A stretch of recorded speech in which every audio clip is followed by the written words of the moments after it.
Hi guys, today we're going to start with the chapter 1 of strategic cost management. And as we all know that how theory is important for this subject, we all think that हम कुछ भी लिख के आएंगे तो marks मिलेगा, नहीं होता है. You have to read and write properly so that जो भी आपके marks हो relevant marks हो. So because I have also understood this कि अगर हम कुछ भी लिख के आएंगे तो उससे marks नहीं मिलता. So better है कि we should prepare with good theory. So here my note for the first chapter. Hope you like it. Let's continue. Begin with.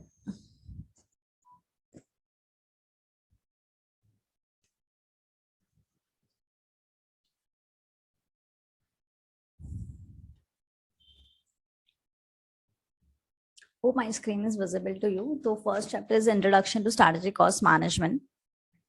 Here it is a traditional cost management and strategic cost management. Why we as an industry we need a strategic cost management, not the traditional cost management. जब हम पहले cost management की बात करते हैं तो earlier it was like that, just to what I'm saying, it just about to cost save, cost cutting, हम ये सब चीजों के बारे में बात करते थे. लेकिन strategic cost management is different. It gives us कि कॉस्ट सेविंग तो करो बट आपकी क्वालिटी मेंटेन रहनी चाहिए. तो this is the difference between the basic difference between the traditional cost management and the strategic cost management. So let's begin with this chapter, and the introduction is very simple, given and very easily understanding. सिर्फ आपको थोड़ा सा पढ़ना है ध्यान से और ये सब चीजें लिख के आनी है. थ्योरी बहुत इजी है लेकिन लिखना थोड़ा टफ पड़ता लगता है. तो just let's begin with. So traditional cost management. This systems involves allocation of costs and overheads to the production and focuses largely on the cost control and cost reduction, right? This system involves allocation of the cost and overheads to the production. क्या होता है traditional cost management, हम सारा का सारा manufacturing में जितने भी कॉस्ट इनकर्ड हुए लाइक सेल्स पे जो भी कॉस्ट इनकर्ड हुए हम सब प्रोडक्शन में डाल देते हैं कि टोटल उसको प्रोडक्शन कॉस्ट में डाल देते हैं. और ज्यादा हम लार्जली फोकस इसको करते हैं cost control and cost reduction पे लार्जली फोकस करते हैं, which is in comparatively strategic cost management हम ऐसा नहीं करता. हम आगे देखेंगे हम स्ट्रेटेजिक कॉस्ट मैनेजमेंट में करते क्या एग्जैक्टली. सो फिर नेक्स्ट पॉइंट के बाद the underlying assumption was that with reduced cost and overheads a firm could earn better profit. अगर आप कॉस्ट और ओवरहेड्स को कम करोगे तो कंपनी बेटर प्रॉफिट करेगी. तो earlier we used to think only about the better profit, not about the share holders or consumers and all nothing. It involves comparing actual results with the standard expectations and analyzing the differences. This process also known as variance analysis. तो पहले हम क्या करते थे, हम इतना सोचते थे कि हमारे एक प्रोडक्ट बनाने के लिए इतनी बजटेड कॉस्ट है और बजटेड कॉस्ट के ऊपर कुछ कम ज्यादा लगा तो हम सिर्फ उसको एनालाइज कर लेते थे और उसमें जो भी वेरिएशन होते थे हम उसको चेक करते थे कि why the reasons for the variances. लेकिन the thing is the traditional cost में हम सिर्फ इंटरनल वेरिएंस देखते थे, नॉट द एक्सटर्नल फैक्टर. जैसे लाइक फॉर एग्जांपल्स अभी कभी कभी अर्थक्वेक आ गया, यूक्रेन और रूस का वॉर हो गया, तो हमारे को एक्सटर्नल फैक्टर्स कॉस्टिंग पे एक्सटर्नल फैक्टर्स का भी फर्क पड़ता है. लेकिन earlier we should not we were not like looking at the external factors as when we talk about the traditional cost management. So here are some disadvantages for the traditional cost management system suffers from the following disadvantages.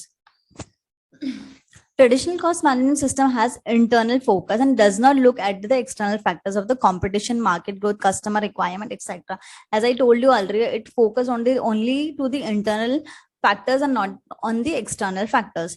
A broad-based cost reduction could lead to inferior quality of the product and services, which may drive away customers, resulting. It's not awake, it's away actually. Just need to change. A broad based cost reduction could lead to inferior quality of the product and services, which may drive away customers, resulting in lower sales and profitability. अगर हम हमेशा cost reduction का सोचेंगे, it means हम कहीं ना कहीं quality में compromise कर रहे हैं, और quality में जब compromise करेंगे तो आपके customers आज नहीं तो कल कम हो जाएंगे and at the result आपकी profitability कम होगी. थर्ड पॉइंट क्या बोल रहा है, the expectations of modern customers are quite different, right. As a modern customers हम लोगों को हमारे कंफर्टेबल के हिसाब से नीड्स चाहिए. पहले के कंज्यूमर लाइक हम हमारे डैड मॉम डैड के बारे में बात करते थे, उनकी नीड्स एंड वांट्स डिफरेंट है, हमारे नीड्स एंड वांट्स डिफरेंट है. तो अभी क्या बोल रहा है, the expectation of modern customer quite different and excessive focus on cost reduction could impact the quality of the product and services, which might drive away customers, resulting in lower sales and profitability, right? And excessive focus on cost reduction could impact the quality of the product and services, which might drive away customers, resulting in the lower sales and profitability. Then fourth point, there is a limited focus on review and improvisation of existing processes and activities. जो हमने एक बार process set कर दिया वो ही सालों साल चलता जा रहा था, we don't want to review it और improvise it, so that was the traditional cost management and it has a short term outlook, example saving cost on annual basis. तो हम ज्यादा लॉन्ग टर्म के हिसाब से नहीं सोचते थे इसमें, शॉर्ट टर्म के हिसाब से तो सोचते। तो now just come to the strategic cost management, is very beautiful. आप जब अगर आप कोई कंपनी में काम करते हो, जब आपको कॉस्ट मैनेजमेंट का रोल मिलता है, राइट, तो आपको ट्रेडिशनल कॉस्ट मैनेजमेंट नहीं फॉलो करना, you have to follow strategic cost management. अब जब जो इंसान ये फॉलो करेगा उसको ये अच्छा पैकेज वगैरह मिलेगा, वो अपना माइंड अप्लाई कर रहा है, right, not only the cost. For example, if I want to procure some goods, let's say ki Mr. A and Mr. B both are giving her the same price, but Mr. A is more near to me and Mr. B is far, right? So I will buy from Mr. A because it is near to my transportation cost कहीं ना कहीं कम हो जाएगा, right? So in that way we have to think strategically. सिर्फ लेकिन ये नहीं सोचना कि B कम में दे रहा है तो A सस्ते में दे रहा है, B महंगा दे रहा है, उसके अलावा भी हमें सारे फैक्टर्स सोचने चाहिए। So now we'll begin with the strategic cost management. In the modern business environment, it is not sufficient to control cost, and the business must focus to manage cost strategically, right? सिर्फ cost control या reduction ही नहीं करना चाहिए, हमें business must focus to manage cost strategically. ये जो words लिखते हैं ना, हमको ये सारी चीजें यूज करनी पड़ती है, हम सिर्फ अपने मन से ही वो जो 11th-12th में लिखते थे ना वैसा नहीं लिखना पड़ेगा, हमको ये सारी चीजें लिखनी है अच्छे से, सो दैट वो मार्क्स दे। In the modern business environment it is not sufficient to control cost and the business must focus to manage cost strategically. हमें कॉस्ट कैसे मैनेज करना है? Strategically. The business today operate in an environment with stiff competition, increasing consumer demands for quality product and technology revolution, right? हमें quality product चाहिए, हम take से भी अच्छे ब्रांड के फोन्स, क्या क्या उसमें टेक्निकल एडवांटेजेस है, हम सारी चीजें देखना चाहते हैं। तो ये सारी चीजें कंपटीशन मार्केट में अवेलेबल होने चाहिए, और जिसके जो हमें अच्छा बेस्ट देगा हम उसी के पास जाएंगे, right? The ultimate objective of the business is to earn better profits and create value for the share holders.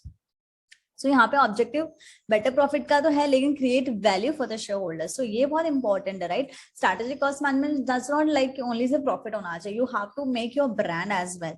This can be achieve by superior performance as compared to the competitors which result in distinctive competitive advantages, right? हम कैसे achieve करेंगे? हमारे अच्छे product को market में उतार के, या डिफरेंशिएशन कॉस्ट बहुत कम करके, लाइक कस्टमर को अगर 100 रुपए में सारे ब्रांड्स मिल रहे हैं तो हम उसको 80 में दे रहे हैं विद सेम फीचर्स, तो भी हम मार्केट लीडर्स बन सकते हैं। तो ये तो हमें सोचना पड़ेगा कि हम कैसे हमारे कस्टमर को मार्केट में हमारे ब्रांड को उतारे और कैसे हम वो कस्टमर्स का मार्केट शेयर ले लें। फिर strategic cost management is the application of the cost management techniques so that they improve the strategic position of the business as well as the control cost. Strategic cost management is the application of the cost management techniques. So see, हम costing में strategic cost management में काफी सारी cost management techniques सीखेंगे, like target costing, फिर warehouse में रखना चाहिए, या हमें क्विक रॉ मटेरियल्स मंगाने चाहिए। तो बहुत सारी कॉस्ट टेक्निक्स है जो हम आगे आने वाले चैप्टर्स में पढ़ेंगे। तो strategic cost management is the application of the various cost management techniques so that they improve the strategic position of the business as well as control cost. ठीक है, strategic cost management lays greater focus on the continuous improvement to deliver superior quality product to the customer. अब ये क्या करता है कि हर time अपने प्रोसेस को रिव्यू करता है, देखता है कि कुछ प्रोसेस में कुछ कम ज्यादा है नहीं है, और रिव्यू करने के बाद इट टेक डिसीजन। ऐसा नहीं है कि एक बार जो प्रोसेस सेट हो गया है वो ही फाइनल प्रोसेस है, नहीं, every month, quarterly, yearly, whenever they fit as per their organization, they review their process and change according to market. आगे का, it needs to include all aspects of the production, purchase, design, manufacturing, deliver, and services. It is important that strategic cost management is involved at the early stages of the product development cycle to avoid heavy cost of failure, right? तो ये क्या बोल रहा है, हर एक aspects में जाके वो प्रोसेस चेक करता है। ऐसा नहीं है कि सिर्फ प्रोडक्शन में, परचेज से लेके design, manufacturing, delivery and service. It is important that strategic cost management is involve at early stage of the product development. जब भी हम कोई प्रोडक्ट डेवलप कर रहे हैं तो तभी हमें लगाना चाहिए स्ट्रेटेजिक मैनेजमेंट वाला part two reduce the heavy cost. Now यहाँ पे बेसिक डिफरेंस है जो हमने ऊपर पढ़ा है, वही सेम डिफरेंस है, differences between the traditional cost management and strategic cost management. So क्या बोलते हैं, ये शॉर्ट टर्म कस्टमर कंसेप्ट है ट्रेडिशनल कॉस्ट मैनेजमेंट, और strategic cost management long term concept है। Cost driver concept based on the volume of the product, ये क्या कर रहा है, वॉल्यूम ऑफ द प्रोडक्ट पूरा का पूरा प्रोडक्शन पे कॉस्ट डाल देता है, लेकिन ये क्या हुआ, etch value activity has a separate cost, like procurement, raw material लाने में कितना कॉस्ट लगा है, डिजाइन करने में कितना कॉस्ट लगा है, सेल्स करने में कितना कॉस्ट लगा हुआ है, तो हर एक चीज का एक डिफरेंट ड्राइवर है। तो सारा का सारा अलोकेशन वो सिर्फ प्रोडक्शन में नहीं करता, बिकॉज जब आप हर चीज का अलोकेशन डिफरेंटली करोगे, which will give you to analyse your cost and where you can reduce your cost. अगर आप सब चीज एक चीज में मर्ज कर देंगे, it is very difficult to analyse your cost and you know to आप पकड़ नहीं पाओगे कि आपके कॉस्ट कहाँ पे ज्यादा जा रहे हैं। फिर इसका ऑब्जेक्टिव क्या है, the primary objective is to cost reduction. तो हमारे तो पुराने जो ट्रेडिशनल कॉस्ट सिर्फ कैसे खर्चा बचाना बट यहाँ पे primary objective is to reduce cost as well as to value improvement the same time, right. आप शेयर होल्डर्स के सामने भी अपना वैल्यू रखना चाहते हो, कंज्यूमर के सामने भी अपना वैल्यू बनाना चाहते हो, not just only reduction on the cost. फिर अप्रोच क्या, नॉट रिस्क टेकिंग, पहले वाला रिस्क टेकिंग अप्रोच नहीं था, बट यहाँ पे risk taking ability to adopt itself with changing environment, right. Now let's go for the value chain analysis. अभी जैसे हमने स्ट्रेटेजिक कॉस्ट मैनेजमेंट पढ़ रहे हैं ना, तो उसके अंदर हमारा वैल्यू चेन एनालिसिस का पार्ट है। तो वैल्यू चेन एनालिसिस एक्चुअली होता क्या है, तो जब हम स्ट्रेटेजिक कॉस्ट मैनेजमेंट कोई भी कंपनी में लगाते हैं, तो पहले हमको उसके सारे प्रोसेसेस जानने होते हैं कि कंपनी का स्टार्ट से लेके एंड तक क्या क्या प्रोसेस है, because until unless you don't know the process you will not understand कि कहाँ पे कितनी कॉस्ट ज्यादा जा रही है, कम जा रही है, कहाँ पे कौन सा प्रोसेस हमें इम्प्रूव करना है, right. So value chain analysis करते हैं हम कोई भी कंपनी का। तो वैल्यू चेन एनालिसिस क्या होता है, value chain analysis process by which firms identifies and analyse various activities that add value to the final product, right. Sorry, हमारे वैल्यू चेन एनालिसिस में हम क्या करते हैं, हम सारे प्रोसेस देखते हैं, और सारे प्रोसेस में ऐसे जो प्रोसेस है जो नॉन वैल्यू एडेड है, right. I tell you give example one that जो कैडबरी आई, कैडबरी का पता है, पहले कैडबरी में गोल्डन रैपर आता है, पर अभी वो नहीं आता है।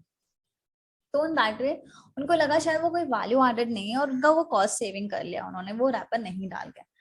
सो in all this way if you understand the process, और कौन सा हम आई मीन कौन सा ऐसा चीज है जो वैल्यू एडेड नहीं करता है हमारे प्रोडक्ट के लिए, वो हम निकाल देंगे, क्योंकि जो वैल्यू एडेड नहीं कर रहा वो निकाल देने से आपका कॉस्ट बचेगा और कस्टमर को भी कुछ फर्क नहीं पड़ेगा। तो value chain analysis that only, value chain analysis is the process by which a firms identifies analyse various activities or various processes that add value to the final product. The idea is to identify those activities which do not add value to the final product or services and eliminate such non-value adding activities. ऐसी कोई activities जो final product पे हमें impact नहीं कर रहा है उसको निकाल दो और कॉस्ट सेव कर लो। That is strategically saving cost, not just controlling cost, you know. ऐसा नहीं कि चॉकलेट का पाउडर 5 रुपए का भी मिल रहा है, 10 रुपए का भी मिल रहा है, तो मैं 5 वाला डाल देती हूँ तो एटलीस्ट मेरा cost saving. No, they are maintaining, they are doing strategically cost saving, not just cost saving. So understand this. The analysis of value chain helps a firm obtain cost leadership or improve product differentiation. Cost leadership मतलब क्या होता है, आपका cost सबसे कम है, और improve product differentiation मतलब क्या होता है, आपके पास कुछ अलग है, लाइक एप्पल फोन, राइट। तो आपके पास कुछ अलग है, आईफोन वाला जो फोन है या मार्केट में जो भी अलग चीज है जो प्रीमियम है। क्यों, जब हम प्रीमियम सेल करते हैं उसका प्राइस इतना ज्यादा है, because they are selling something different. तो आपको मार्केट में दो चीज पे ही आप कस्टमर को कमा सकते हो, आपकी कॉस्ट बहुत कम है या फिर आप कुछ अलग बेच रहे हो। The concept, tools, and techniques of the value chain analysis applies to all those organizations which produce and sell a product or provide services. तो ये value chain analysis जो product sell कर रहा है या services दे रहा है उस पर सब पे अप्लाई होता है। तो इसके प्राइमरी एक्टिविटीज क्या, हम primary, I tell you the process, सारा चीज प्रोसेस पे डिपेंड करता है। तो प्राइमरी एक्टिविटीज क्या बोलता है, प्राइमरी एक्टिविटीज बोलता है कि इनबाउंड लॉजिस्टिक। इनबाउंड लॉजिस्टिक क्या होता है, these are the activities concern with receiving, storing and distributing the inputs of the production process. The relation with supply is a key component in the process. तो यहाँ पे क्या होता है, inbound logistic पहले कैसा हमारा, मतलब जब माल आ जाता है तो स्टोरिंग कैसा, इसका डिस्ट्रीब्यूटिंग ऑफ इनपुट्स कैसा है। तो ये सारा फर्स्ट प्रोसेस है, ये रॉ मटेरियल खरीदने का प्रोसेस नहीं है, रॉ मटेरियल आने के बाद का process, that is called inbound logistic. It's not procurement of inputs, right, it's inbound logistic. आपके पास एक बार रॉ मटेरियल आता है, do you have a warehouse, उसका स्टोरिंग है, उसका डिस्ट्रीब्यूशन है, प्रोसेस कैसा है, you have to know this first. ये प्रोसेस आप एनालाइज करो। फिर operation, these activities involves transforming inputs into final product. Activities such as machining, packaging, testing, and equipment maintenance form part of operations, right? तो क्या करना है, transferring inputs into the final product. तो आपके पास machine कैसी है, मशीन रिपेयर प्रॉपर्ली हुई है या नहीं है, मेंटेन प्रॉपर्ली हुई है कि नहीं, आपके पास प्रॉपर इक्विपमेंट्स है, टेस्ट किया हुआ है कि नहीं किया हुआ है, ये सारी चीजें ऑपरेशंस का पार्ट है। ओके, फिर आउटबाउंड लॉजिस्टिक। तो देखो वैल्यू चैनल एनालिसिस बहुत सिंपल है। वैल्यू चैनल एनालिसिस में आपको क्या करना, नॉन वैल्यू एडेड को एलिमिनेट करना। और कैसे एलिमिनेट करोगे non value added? By understanding the process. Process simple होता है। आपके प्राइमरी प्रोसेस में क्या बोलता है, इनबाउंड लॉजिस्टिक होता है और ऑपरेशंस होता है, फिर आउटबाउंड लॉजिस्टिक। आउटबाउंड लॉजिस्टिक क्या बोलता है, this activities involves collecting, storing and distributing the product from the factory line to end consumers, right. आप फैक्ट्री से आप कंज्यूमर को कैसे बेच रहे हो, दैट इज आउटबाउंड लॉजिस्टिक। जिसमें include finish goods, warehousing, delivering, vehicle operation, order processing and scheduling. Marketing and sales, of course आपको बेचने के लिए मेहनत तो करनी पड़ेगी। तो marketing and sales provide the means by which the customers are made aware of the product. This activities includes advertising, promotion, distribution, channel selection, sales force management and pricing policy. So these activities include what? Advertising, promotion, distribution, channel selection, sales force management, and pricing policy. I hope this point is very clear. It's very easy. Service. This include the activities related to the offer sales service like installation, repair and parts. After sales service, कोई product बेचने के बाद आपके after sale service कैसी है, उसमें आपके कौन कौन से प्रोसेस है, कोई नॉन वैल्यू एडेड प्रोसेस है उसमें, अगर है तो उसको एलिमिनेट करना है। तो हमको वैल्यू चैनल एनालाइज करने के लिए सारे प्रोसेसेस आइडेंटिफाई करने पड़ेंगे, कौन से प्रोसेस अच्छे हैं, बेस्ट है, और कोई प्रोसेस मिसिंग है, राइट, तो वो भी ऐड करना पड़ेगा so that we can give a better quality and better product. So अभी इसके रिलेटेड सपोर्ट सर्विसेज, यहाँ पे एक प्राइमरी एक्टिविटीज है, second thing is support activities. Support activities में क्या होता है, procurement. Procurement involves purchasing of raw material, supplies and other consumers required as inputs for the primary activities, right. यहाँ पे अभी सपोर्ट एक्टिविटीज में आता है प्रोक्योरमेंट। आपको इनपुट कहाँ से लेना है, कितने प्राइस का लेना है, ये सारी एक्टिविटीज प्रोक्योरमेंट में आ जाता है। सेकेंड आपका technological development.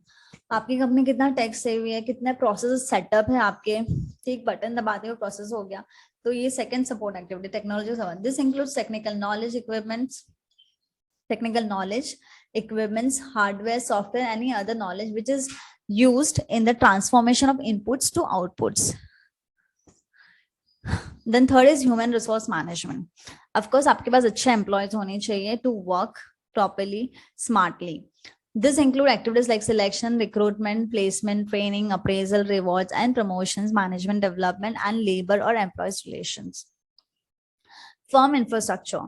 Firm infrastructure consists of activities such as planning, finance, accounting, legal, government affairs and quality management. तो ऑफकोर्स आपका अकाउंट्स डिपार्टमेंट कैसा है, आपका ऑपरेशन डिपार्टमेंट कैसा है, ये सारा चीज भी आपके फर्म इंफ्रास्ट्रक्चर का पार्ट है। तो आपके पास सपोर्ट एक्टिविटीज में क्या क्या है, प्रोक्योरमेंट है, सेकेंड थिंग आपका HR पार्ट बहुत अच्छा होना चाहिए, थर्ड टेक्नोलॉजिकल पार्ट बहुत अच्छा होना चाहिए, और आपके फर्म का इंफ्रास्ट्रक्चर भी बहुत अच्छा, लाइक आपका फाइनेंस, पैसे वैसे सब प्रॉपर होने चाहिए। So this gives us support activities. Let's move for the next strategic framework for value channel analysis.